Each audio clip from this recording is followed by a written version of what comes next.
Interface-nya tidak dibahas kan? Bahas sedikit aja loh, sudah abstrak. Assalamualaikum warahmatullahi wabarakatuh. Kami Waalaikumsalam. sebelum itu saya ingin memperkenalkan diri saya dan kelompok saya. Kami dari kelompok 5 ingin mempresentasikan dan menjelaskan tentang proyek materi kami, yaitu materi proyek dengan judul Sistem Inventaris Barang dengan Komposisi dan Agregasi. Eh,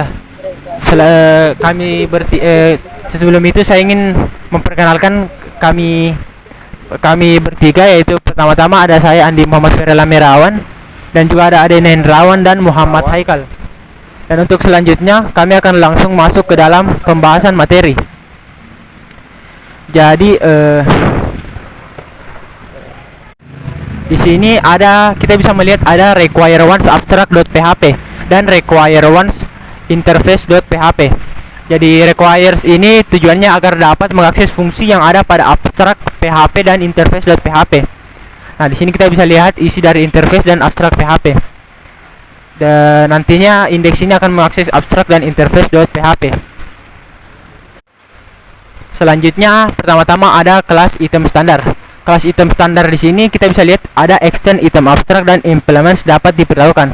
Kelas item standar ini memperluas item abstrak dan mengimplementasikan dapat dipertaruhkan. Tujuannya adalah untuk menyimpan barang-barang standar seperti baju, pakaian dan lain-lain. Item standar itu ya seperti yang tidak bisa kadaluarsa. Dan item standar ini di sini kita bisa lihat memiliki 3 akses modifier. Di mana akses modifier pertama dia memiliki 3 akses modifier, yaitu dengan properti SKU, kategori dan deskripsi. Selanjutnya ada public function construct, di mana tujuannya adalah untuk menginisialisasi properti item standar seperti yang bisa kita lihat, nama, jumlah, harga dan lain-lain. Selanjutnya ada public function get SKU, tujuannya untuk melakukan getter untuk SKU. Selanjutnya ada get kategori, get deskripsi dan function beritahu stok rendah. Dengan beritahu stok rendah tujuannya untuk memberitakan bahwa stok yang dicari atau diinginkan itu sedang rendah atau sedang sedikit, di mana kita bisa lihat ada pengkondisian di sini.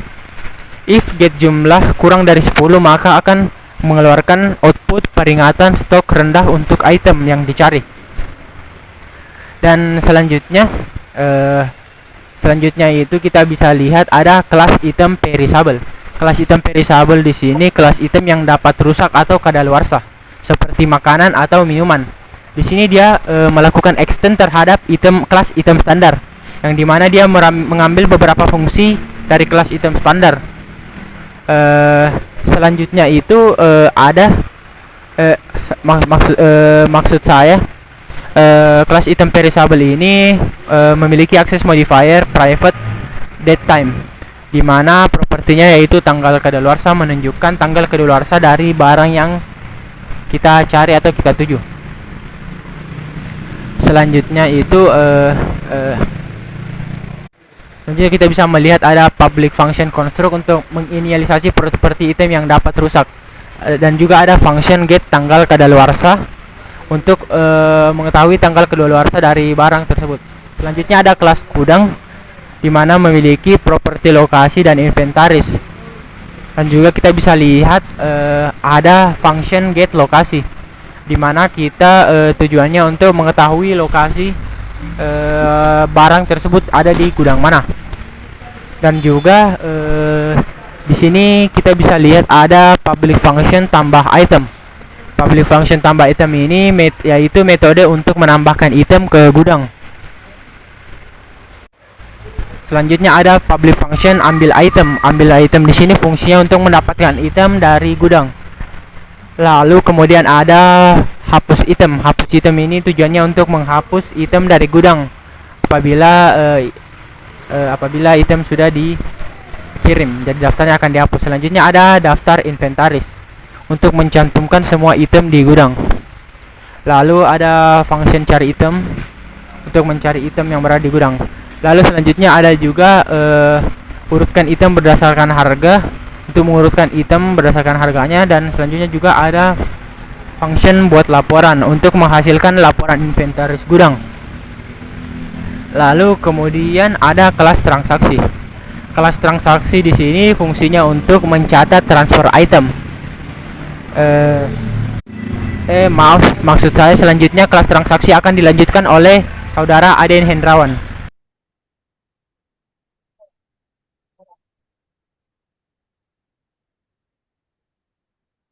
Baik, untuk kelas pertama yaitu kelas transaksi. Fungsi dari kelas transaksi ini untuk mencatat perpindahan item antar gudang.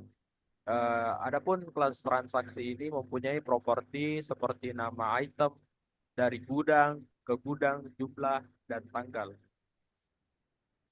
Fungsi dari transaksi juga, kelas dari kelas transaksi ini yaitu memberikan representasi string detail transaksi. Selanjutnya ada kelas log transaksi. Fungsi dari kelas log transaksi ini yaitu menyimpan semua transaksi yang terjadi dalam sistem. Adapun operasi yang ada di dalamnya yaitu menambahkan transaksi ke log dan menampilkan daftar semua transaksi. Selanjutnya ada kelas manager inventaris. Di dalam kelas manager inventaris ini memiliki beberapa properti yaitu gudang, log transaksi, dan tanggal masuk. Pada manajer inventaris ini memiliki beberapa fungsi yaitu tambah gudang, yaitu untuk menambahkan barang ke gudang, public function ambil gudang, yaitu mengambil barang dari yang ada di gudang. Selanjutnya catat tanggal masuk, yaitu untuk mencatat barang-barang yang masuk ke gudang. Lalu get tanggal masuk itu untuk mengambil tanggal masuk dari suatu barang. Selanjutnya ada transfer item. Ini digunakan untuk mentransfer item antar gudang. Selanjutnya ada public function daftar semua gudang. Di sini digunakan untuk mencantumkan nama dari semua gudang. Selanjutnya daftar semua transaksi. Metode ini digunakan untuk mencantumkan semua transaksi. Selanjutnya buat laporan keseluruhan. Metode ini untuk menghasilkan laporan keseluruhan dari semua gudang. Selanjutnya ada kelas diskon. Di kelas diskon ini mempunyai ada dua properti yaitu nama item dan persentasi diskon. Di kelas diskon ini ada dua fungsi yaitu fungsi construct. Di fungsi construct ini menyimpan nama item dan presentasi diskon. Selanjutnya ada terapkan diskon, fungsi terapkan diskon. Di sini metode ini digunakan untuk menerapkan diskon pada item. Selanjutnya ada kelas promosi. Digunakan untuk menangani promosi item. Pada promosi item ada dua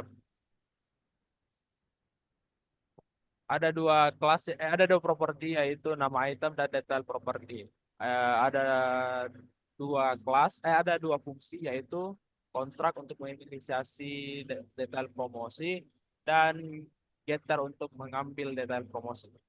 Selanjutnya ada kelas pemasok untuk menangani detail pemasok. Pada kelas ini mempunyai dua fungsi yaitu kelas construct untuk menginisialisasi detail pemasok dan kelas getter untuk informasi kontak pemasok. Selanjutnya ada kelas logger. Kelas ini digunakan untuk menangani logging.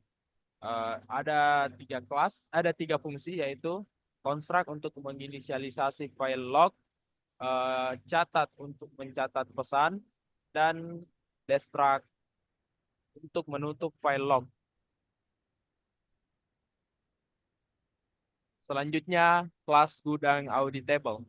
Kelas gudang auditable ini memperluas gudang untuk menambahkan fungsionalitas logging. Ada satu properti yaitu logger, logger untuk pencatatan. Ada tiga fungsi, yaitu konstruk untuk menginisialisasi lokasi gudang dan logger, tambah item untuk menambahkan item ke gudang dengan logging. Selanjutnya ada hapus item untuk menghapus item dari gudang dengan logging. Selanjutnya ada kelas pelanggan. Kelas ini digunakan untuk mengelola pelanggan. Ada tiga properti, yaitu properti nama, alamat, dan nomor telepon. Pada kelas ini mempunyai beberapa fungsi, yaitu konstruk untuk menginisialisasi detail pelanggan, get nama untuk mengambil nama pelanggan, get alamat untuk alamat pelanggan, get nomor telepon untuk mengambil nomor telepon pelanggan, dan toString untuk representasi string dari pelanggan. Selanjutnya ada kelas pesan, kelas untuk mengelola pesan. Pada kelas ini mempunyai tiga atribut, yaitu pelanggan, item pesan, dan tanggal pesanan. Pada kelas ini mempunyai beberapa fungsi, konstruk untuk menginisialisasi detail pesanan, tambah item untuk menambahkan item ke pesanan, hitung total pesanan, ya untuk menghitung total pesanan, toString untuk representasi string dari pesanan. Selanjutnya ada kelas pengirim. Kelas ini digunakan untuk mengelola pengiriman. Ada beberapa properti, yaitu pelanggan, alamat pengirim, tanggal pengiriman, dan status pengiriman. Ada beberapa fungsi, yaitu konstruk untuk menginisialisasi detail pengiriman, update status pengiriman untuk memperbarui status pengiriman, dan get status pengiriman untuk status pengiriman, dan toString untuk representasi string dari pengiriman. Selanjutnya kelas faktur. Kelas faktur ini membuat faktur untuk pesanan. Ada beberapa properti seperti seperti pesanan, tanggal faktur, dan nomor faktur. Ada beberapa fungsi, yaitu konstruk untuk menginisialisasi detail faktur, getter untuk mengambil nomor faktur, dan toString untuk representasi string pada faktur. Selanjutnya kelas pembayaran. Kelas pembayaran ini mempunyai beberapa properti, yaitu faktur, jumlah dibayar, metode pembayaran, dan tanggal pembayaran. Ada juga beberapa fungsi, yaitu konstruk untuk menginisialisasi detail pembayaran, get jumlah dibayar untuk mengetahui jumlah yang akan dibayar oleh pemesan. Selanjutnya getter untuk detail pembayaran. Selanjutnya toString untuk representasi string. Selanjutnya ada kelas keuangan. Kelas ini untuk mengelola laporan keuangan. Ada satu properti, yaitu array dari objek pembayaran. Selanjutnya ada beberapa fungsi, yaitu konstruk untuk menginisialisasi laporan keuangan. Selanjutnya ada tambah pembayaran untuk menambahkan pembayaran ke laporan. Selanjutnya ada hitung total pendapatan untuk menghitung total pendapatan. Baik, saya akan menjelaskan materi yang ketiga, yaitu ada kelas Purdi inventaris yang memiliki privat gudang dan juga cuma satu ternyata. Memiliki public function, konstruk untuk menginisialisasi gudang, kemudian ada buat item untuk membuat item baru di gudang. Kemudian ada metode untuk mendapatkan item dari gudang, menggunakan baca item. Kemudian berikutnya fungsi memperbarui item, berfungsi untuk memperbarui item yang ada di gudang. Selanjutnya ada public function menghapus item.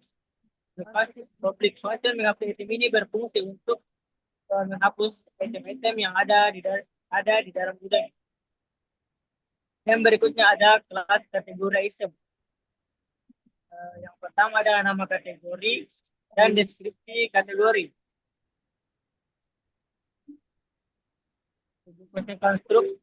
Konstruk digunakan untuk menginisiasi kategori. Kemudian ada getter untuk nama kategori, get nama kategori. Kemudian ada get deskripsi kategori untuk getter dari deskripsi kategori. Selanjutnya ada kelas antar kategori.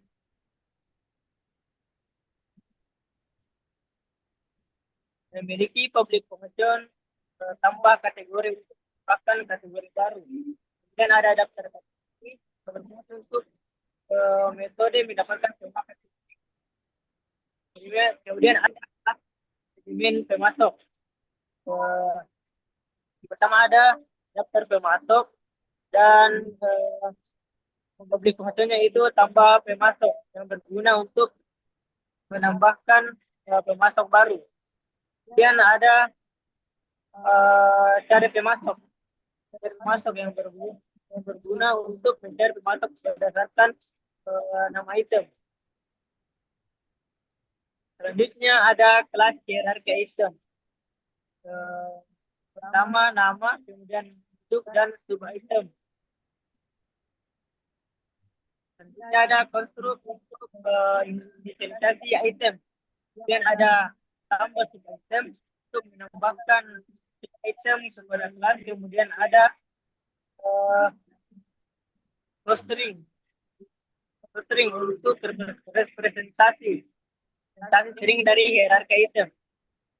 Kemudian di sini ada tray untuk menampilkan pada output, membuat gudang, membuat fruit inventaris, membuat item baru. Dan echo item baru berhasil dibuat ketika item telah berhasil dibuat. Kemudian di sini ada echo memperbarui item. Gunakan put perbarui item dan akan dimainkan item setelah diperbarui. Dan ada baca item untuk kamera. Kemudian ini ada try put baca item.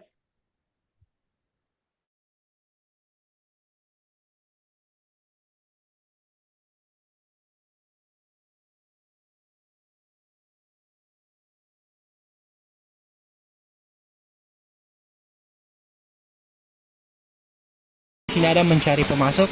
Mencari pemasok ini seperti kita ingin menemukan pemasok untuk isi barang dalam gudang. Lalu kemudian ada daftar kategori. Daftar kategori ini untuk membeda-bedakan kategori item seperti elektronik, makanan, furnitur, laptop, dan lain-lain. Jadi mereka setiap jenis barang itu dibeda-bedakan di dalam daftar kategori ini untuk memisah-misahkannya. Dan selanjutnya ada hierarki item. Hierarki item sendiri di sini untuk membuat item-item dan jenis item itu lebih terstruktur. Jadi tidak acak-acakan atau tidak tercampur-campur. Jadi mereka menjadi lebih terstruktur. Lalu terakhir itu ada catch exception yang akan melakukan print kesalahan apabila mendapatkan error atau kesalahan terhadap kode ini. Kita bisa melihat, maaf saya lanjutkan, selanjutnya kita bisa melihat output dari kode ini, dimana di sini kita bisa melihat ada laporan keuangan, dimana di bawahnya ada pembayaran untuk faktur. Semisal ada orang yang melakukan penyimpanan barang, dan kita bisa lihat di sini jumlah pembayaran dan menggunakan kartu kredit pada tanggal sekian. Lalu di sini kita juga bisa melihat total pendapatan dari setiap pembayaran yang dilakukan.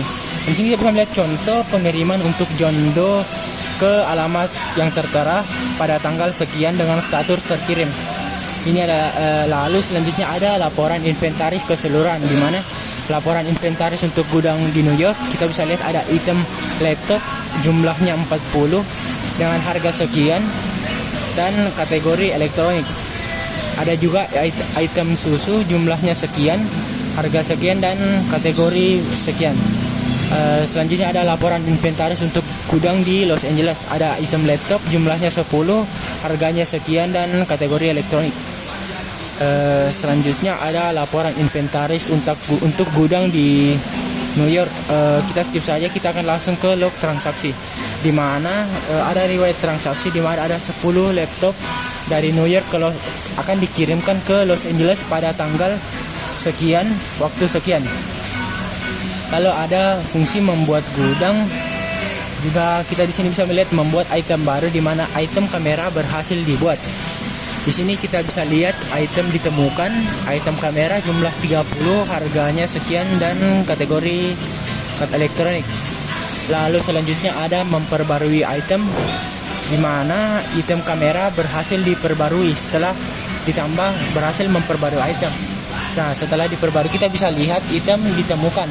Item kamera yang awalnya 30 menjadi 25 dengan harga sekian. Lalu selanjutnya ada menghapus item, di mana item kamera berhasil dihapus setelah item dikirimkan atau keluar dari gudang.